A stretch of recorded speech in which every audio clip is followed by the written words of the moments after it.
Black Country New Road are a British rock band that are part of the post-Brexit wave that I think Liam, the music reviewer, is the man who coined that term. I quite like that term. I think that's what he called it in one of his videos or previous videos. Go watch his videos, man. He's a great little reviewer who definitely needs more attention than he certainly gets, and he needs to drop more videos too, man. But I think that is the term he coined, and since he said that, I quite like that little term. It is part of the wave that always get banded together every time one of these artists drops a song, an album, whatever.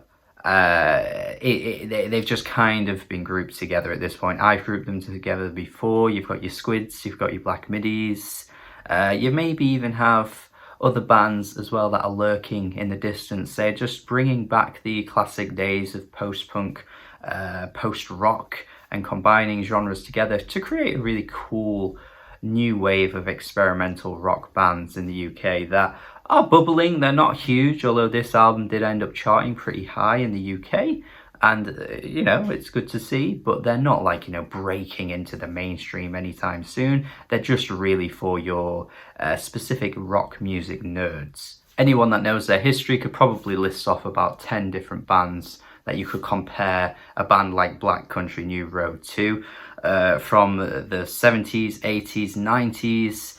You know, if you're one of those kinds of people that love that sort of thing, you're gonna really like Black Country New Road. And an interesting thing that came with this album, which is something I can't in recent times ever remember happening. I really don't think this is something that's very common at all, but about 3 days before the album dropped, Isaac, the singer, the main man himself, left the band. I mean, I hope he's all good, and I hope the band are all good. I hope everyone is doing well.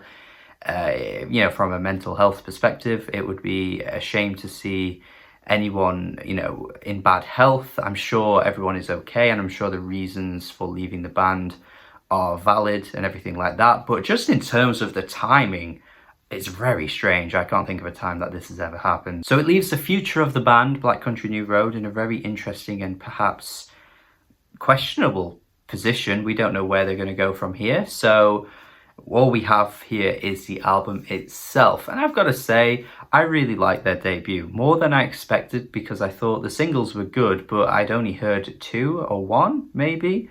But in context with the album, there was just something so entertaining about Isaac's random, you know, detours into strange lyrics that he manages to just bring out of nowhere.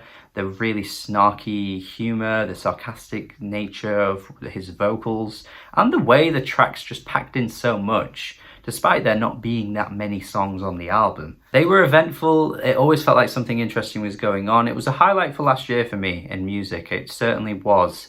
And I'm sure many other people would agree with that too. It seems as though that this new album is getting even more acclaim than the first one. I unfortunately don't think it's as good as their debut for a multitude of reasons, really. What they get right on this album are the moments that do go into the crescendos and they break off and the instrumentals kind of spaz out in a really strange way. You get it on Chaos Space Marine.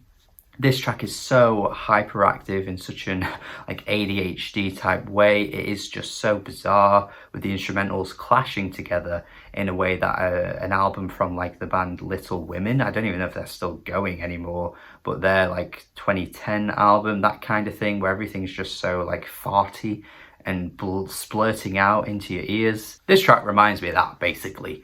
And for all the good reasons as well, it is a really entertaining opening moment to the album, aside from the intro, which, you know, leads into that track. It's one of the better tracks for me on this whole thing. Now, this is the only track that feels like it's the most chaotic from start to end. What a lot of the other tracks tend to fall into the habit of is maybe having those burst moments, but then slipping into these really soft and slow passages. That feels like the tracks are detouring as opposed to developing. I feel like some of the tracks really lose their momentum when they hit those slower sections. Concord loses its spark for me personally when it hits that slower section. It just loses that spark for me. And then of course at the end with the crescendo, It feels like it comes a bit too late, to be fair, but it is a great moment. There are some interesting lyrics that pop up though in that slower part where he says, "I was made to love you, can't you tell?" That's a pretty interesting way to word that. And throughout this album, actually, it does feel like there's quite a bit of pain being linked to Isaac and some girl that he seems to be infatuated with or interested in or even in love with. You get that on Goodwill Hunting as well, where it feels like the track is so obsessed with trying to keep him in her mind wherever he can, and he's constantly talking about like ringing her or texting her and things like that. Lots of confusion, and it does feel like there's quite a few moments on this album actually that touch on these similar topics, and it feels like it's just a never-ending cycle of confusion for Isaac. But the guitar looping on this track I love that guitar loop, and there's so many little details in some of these tracks that I end up fixating on, that I end up really liking, and this is one of those moments for me. Haldern is a good example of that as well, my friends, because the piano keys that loop throughout the song, I think, really are effective as hell. And they're only a small detail on the track itself, but I don't know, there's something really effective about the usage of that on this track. Starts off like a classic soft post-rock track that's kind of building up to something, reminding me of something from the 90s in that sense. Maybe even a bit of Slint, although maybe saying that word is a bit of an obvious thing to say because I think Slint has been compared, BCNR have been compared to Slint so many times at this point already. Even with it being a pretty apt comparison, to be honest, I think the influences are pretty clear in that sense. But the ending, once again, has that intensifying moment that I feel like a few tracks slip into the habits of as well, where you just keep getting these slow sections building into a crescendo. It's not that it's bad, they sound good, but it reminds me of that Squid album where the structure of so many of the tracks ended up being the same, and while it sounds good, you just kind of feel like it starts to be a bit predictable. The final two tracks for me actually are probably some of the weakest moments on the whole thing though, where Snow Globe, I mean, the intro lasts for like 3 minutes, and it just feels like it could have got going a lot quicker. And once you start to get the rest of the track, because there's so many, you know, there's so much more to go by that point, there's like 6 minutes left, I am starting to feel a bit impatient, just wanting something to just crush me or something. Similarly with the final track as well, I mean, 12 minutes, man.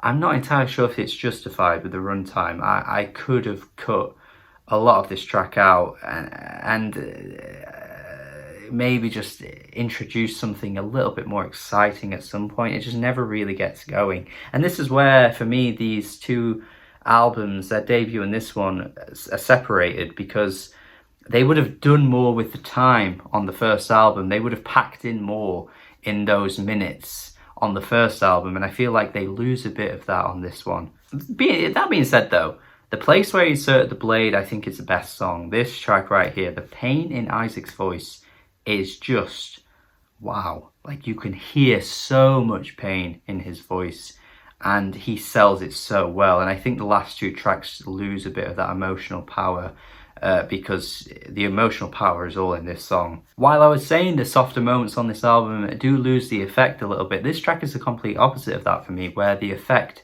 is so potent because you just feel every emotion that is, you know, lingering off of everything he says. It is really, really good. Perhaps what's the most memorable line on the whole album for me is when he says, and he keeps saying it throughout the track as well, but every time I make lunch for anyone else, in my head I end up dreaming of you. I think that's a pretty powerful line. It's just that idea where you just can't escape thinking about that one person. No matter what you try and do, it just won't go away. And by God, by golly gosh, does he sell the hell out of that, man. Really great track, and again, I think they utilize a lot in the runtime of the song. It never feels like it's getting stale, it never feels like it's getting old, and lyrically I think it's really on point throughout as well. So yeah, sort of like a bit of a a mixed bag overall, but leaning towards the positive side of things for me. I think there's a lot to like about this album. I think the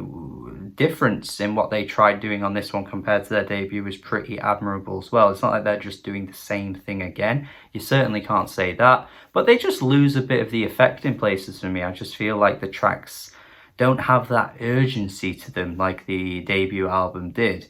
I don't know, it's still good, but definitely could have been better, I think, if they played into the strengths a little bit more. If the slower songs were as good as The Place Where You Insert the Blade, I'd probably be saying something different about this album, but I think that track is the standout. So yeah, I think overall it's pretty good though. 6 out of 10, just a bit of a letdown compared to what they gave us for their debut. I do like that one a lot more, but even without that comparison, I do think some of these tracks really could have just been amped up, maybe could have had a bit more colour to the slower moments, you know? And like I say, last two tracks for me really didn't engage me either. So yeah, certainly a worthwhile album, but I think most people have already made up their mind about this anyway. People are calling this potential album of the year. It won't be for me, but I can see why you like it so much. Thank you for watching this review. Hopefully you enjoyed it. Hopefully you will subscribe